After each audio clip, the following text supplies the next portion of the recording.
वो यूरोप से इस वक्त आ रहे हैं मिडिल ईस्ट में। वो क्या है, देखिए अमेरिकी मिलिट्री कार्गो एयरक्राफ्ट जो यूरोप से मिडिल ईस्ट आ रहे हैं, ये बात आप ज़हन में रखिएगा। ये इसका मतलब है दो चीज़ें कि अमेरिका के एयरक्राफ्ट एक तो कम है, जाहिर सी बात है ईरान इसको समझता है कि हमारी कामयाबी है कि अमेरिका को मिडिल ईस्ट में बराह रास्त लैंडिंग से वो रोक चुका है। वरना आप ये सोचें कि अब यहाँ से वो उठाकर कभी इजराइल की बेस पर लेकर जा रहे, बेन गुरियन एयरपोर्ट पर लेकर जा रहे, कभी कहाँ कभी कहाँ। अमेरिका एक टाइम था जहां दिल करता था लैंड करता था, अपनी चीजें पार्क कर देता था। आज सिनेरियो बदल चुका हुआ है।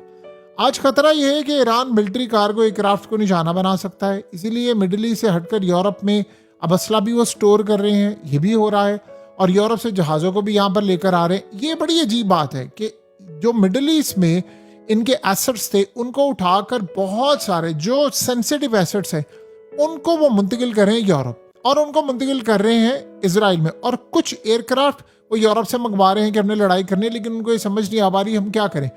क्योंकि देखिए एक बात ध्यान में रखिए, यूरोप में असला स्टोर करने का मतलब ये भी होता है, ये असला यहाँ से स्टोर भी वहाँ करें कि बराह रास्त कोई भी अमरीकी अड्डा जो मिडिल ईस्ट में अब अमरीका और बाकी उसके इत्तेहादी इनके हमलों से महफूज नहीं रहे। सो एमरजेंसी में असला मंगवाना पड़ा है, क्योंकि रूटीन की शिपिंग बहरी रास्ते के जरिए होती है जिससे महीनों लग जाते हैं। और मौजूदा हालात में तो आपको पता है कि अमेरिका ने एमरजेंसी के तौर पर मिलिट्री कार्गो शिप्स का इस्तेमाल किया, और समंदरों में तो ऑलरेडी जंग है, अपना हॉर्मस बंद है, चीज़ें बंद है। देखिए जंग में असले की एमरजेंसी तब पड़ती है जब पहले से मौजूद असला या तो ख़त्म हो जाए या फिर तबाह हो जाए। अब यूरोप से वो चीज़ें मंगवा रहे हैं, यूरोप से तमाम चीज़ें आ रही हैं। वो क्यों आ रही हैं? अमरीकी अड्डों पर असला है था बहुत ज़्यादा, लेकिन वो ख़त्म हुआ है। यानी आप ये अंदाज़ा कर लें कि एक तो असला ख़त्म हुआ, दूसरा ईरान ने इस दफ़ा किया है कि जहां मिसाइल पड़े हुए थे इनकी स्टोरेज थी। ईरान ने कहा है कि जॉर्डन से हमें इंटेलिजेंस मालूमात देने वालों का शुक्रिया जिन्होंने हमें दी, हमने चुन चुन कर वहां पर अटैक किया। अमेरिका को एमरजेंसी में मिलिट्री कार्गो एयरक्राफ्ट का इस्तेमाल करना पड़ा, बल्कि ऐसा महसूस होता है कि पहले से मौजूद असले के ज़खायर ईरान तबाह कर चुका है। अब ये कन्फर्म नहीं है कि ये जो असला मंगवाया जा रहा है, ये आप ज़हन में रखिएगा, ये वापस जॉर्डन जाएगा या नहीं जाएगा। जो भी होगा वो तबाही की तरफ तो मामला जा रहा है। ये तो आप समझे ना इस बात को कि मामलात काफ़ी हद तक ख़राब हो रहे हैं अमेरिका के। अमेरिका चाहे दुनिया को जो मर्जी कहता फिरे, लेकिन आफ्टर ऑल उसका मसला, उसका मामला इस वक्त कहीं ना कहीं तो ख़राब हुआ है। सो अब अमेरिका को ये बात अच्छी तरह मालूम है कि हमारे साथ क्या हाल हो रहा है और आने वाले वक्त में हमारे साथ मजीद क्या बुरा इस वक्त हो सकता है। ये असल में सिचुएशन अमेरिका के लिए कोई फिजिबल नहीं है। ये आप ज़हन में रखिएगा, अमेरिका इस पूरे के पूरे खेल में बहुत ज़्यादा परेशान है। अमेरिका अपसेट है, और अमेरिका को ये बात अच्छी तरह मालूम भी है कि हमारी सूरत हाल ज़्यादातर इस वक्त ख़राब होती हुई नज़र आ रही है और दुनिया हमारे साथ नहीं खड़ी हुई।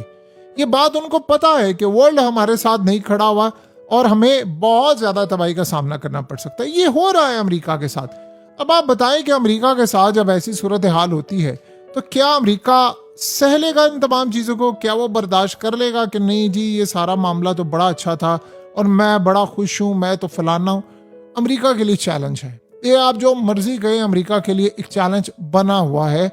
और अब हालत ये है कि इसराइल उसको बार बार जोर दे रहा है, नहीं हम अटैक करते हैं, नहीं हम अटैक करते हैं, हमें भी जंग में ले चलो, हमें भी इस जंग में जाना है। नहीं हो पा रहा। अमेरिका को ये बात इस दफ़ा पता चली है कि ये जो लेटेस्ट खेप का अटैक हो रहा है ये बहुत ज़्यादा खतरनाक है और आज से पहले इस तरह का अटैक हमारे साथ हुआ नहीं है।